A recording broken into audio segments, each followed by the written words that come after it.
Welcome back, everybody. Today is International Dog Day, and I thought, why not make a video where I pick 5 of my favorite video games that feature dogs.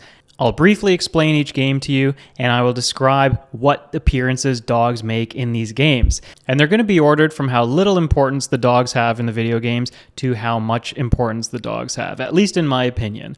And for those of you who are paying attention to the video and watching it, we'll play a little game. For 1 second during each game's footage, I will hide a little Leo somewhere on the screen, and it'll be up to you to find Leo in each video game. So just take to the comments and write the timestamps for where you think Leo appears. That'll be 5 appearances, once more, 1 time during each video game discussion, and I'll only have him on screen for a second each time. So good luck to everybody playing, and now let's get on with the first game, Final Fantasy VIII. Final Fantasy VIII is a JRPG in the ever-popular Final Fantasy series. I don't think I need to describe that for anybody listening. The game focuses on the main character, Squall Leonhart. He's a high school student who basically leads together a band of other students as a sort of mercenary group going up against a sorcerer. All kinds of insanity takes place. It's one of the more bizarre entries in the series, but one of the focuses in the game is his romance with a character, Rinoa Heartilly. And Rinoa has the dog, Angelo. Now, Angelo, contrary to what you may think, is actually a sweet little girl. And there's some fun that takes place with Angelo. During the game's minigame Triple Triad, you can get an Angelo playing card. There's an Angelo side quest, and also Rinoa's special abilities, which names escape me right now. You can summon Angelo and use her to attack. Limit breaks, that's what those attacks are called. So one in particular, Angelo Cannon, is ridiculous. Rinoa has this launcher on her arm. She primes Angelo like a missile, like a bolt on a crossbow, and off Angelo goes, tearing towards the enemy. Final Fantasy VIII had to appear on this list. However, because Angelo's not featured too prominently, it is the last placed game on this list. Next up, in position 4, Luigi's Mansion 2 Dark Moon. I played this on the 3DS. We have the remake coming out for Switch right now. It's a great time to get into the series. If you haven't played it before, you don't need to play the first game. What happens in Luigi's Mansion is, you of course assume the character Luigi, Mario's brother, and it is up to you to assist Professor Egad in ridding these ghosts from Evershade Valley and bringing peace back to this world. To do that, you'll use your trusty vacuum, the Poltergust, and somewhere along your adventure will appear this mischievous little ghost puppy. And this ghost puppy, in this game at least, is an antagonist who mostly gets up to a bunch of silly shenanigans, stealing items that Luigi needs to progress.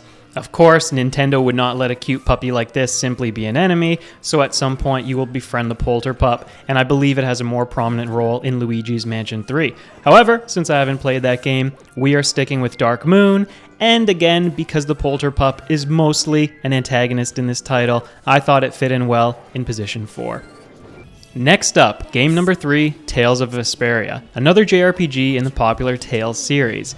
In this one, you will play as the protagonist, Yuri Lowell. Yuri is a confident character with a good heart, and in essence, his mission is about setting out in the world and making sure that people do not misuse the world's energy source. Throughout the game, you will meet many characters, but the one that we are focusing on in particular is Yuri's dog companion, Repede. Now look at this guy. Repede is one cool... Well, I can't call him a cat because he's a dog, so he's one cool dog. Great design on him. It's really fun having him in your party. Of course, the more that you use characters in Tales games, and the more that they level up, you get to unlock new abilities for him. And it's a lot of fun if you don't want to control Repede himself, just watching him go nuts in battle with all sorts of agile combinations. I'd heavily considered Repede and Tales of Vesperia for the number 2 position on this game's list, but since there isn't too much story involving Repede, I figured number 3 was a very fair placement. Game number 2, Fallout New Vegas, and now we are really starting to spend more time with our animal companions. Now, Fallout New Vegas takes place in a fictional future where a bunch of nuclear warheads have dropped and Earth is dealing with the aftermath. This game obviously takes place in Vegas or in the Mojave Desert, and you will be getting involved with different factions who want control of the wasteland for different purposes. You'll get to play however you'd like, and you side with whichever faction you choose, and of course that will have different ramifications on the world. What I love about this game is that fairly early on in your adventure, maybe only a few hours if you want to rush it a bit, you get to meet this canine companion, Rex. Now it takes a little work to get him in your party, but once you do, he will be your most faithful companion. At least that's my bias speaking. Rex has a fantastic design. He's this cybernetically enhanced police dog. Unlike my dog Leo, his bite is bigger than his bark. And for those of you concerned about the gameplay, he actually has some fun side missions, and he will serve you as a competent and powerful companion. So thank you, Rex, for being a good boy. And now, moving on to game number 1. Ghost Trick Phantom Detective, which I played on the Nintendo DS, but you can now play the HD remaster on every other platform. Switch, PlayStation, PC, whatever you want.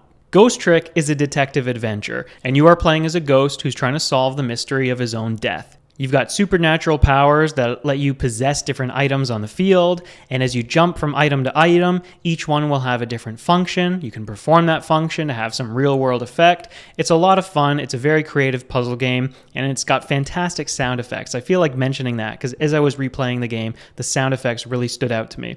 Now, the game's prominent dog character is Missile, this cute Pomeranian that's actually based on one of the developer's dogs.